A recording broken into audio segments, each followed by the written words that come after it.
Welcome to Ted DSC for you channel. SGT పేపర్లో psychology subject నుండి అభ్యసనం అనే పాఠంలో పావ్లో శాస్త్రీయ నిబంధనం నుండి ఒక ప్రశ్న చూద్దాం.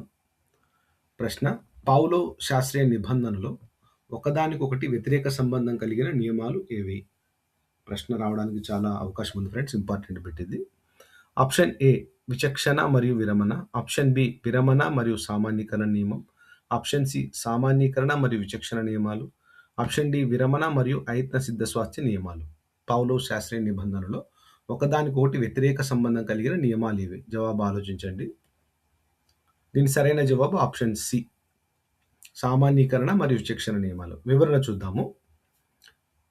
సో సామాన్యీకరణ నియమం గురించి తెలుసుకుందాం. సామాన్యీకరణ నియమంలో ఒక ఉద్దీపనకు నిబంధన జరిగినప్పుడు అదే ఉద్దీపనను పోలిన వాటికి, అంటే ఉదాహరణకు బజర్ హారన్ కూడా నిబంధన విస్తరించడం జరుగుతుంది. అంటే గంట శబ్దానికి ప్రతిస్పందన ఇవ్వడమే కాకుండా బజర్ హారన్ రౌండ్ కూడా కుక్క లాలాజలాన్ని ఇస్తుందన్నమాట, ప్రతిస్పందిస్తుంది. సో అదనమాట సామాన్యీకరణ నియమం అంటే.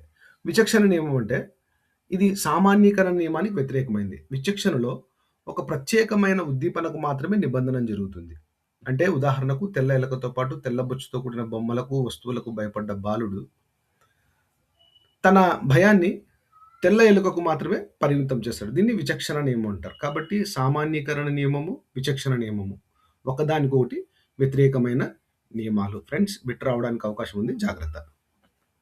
ఫ్రెండ్స్, మన టెడ్ డిఎస్సి ఫర్ యూ ఛానల్ను సపోర్ట్ చేయండి, సబ్స్క్రైబ్ చేయండి, లైక్ చేయండి, షేర్ చేయండి. Thank you friends, thank you one and all.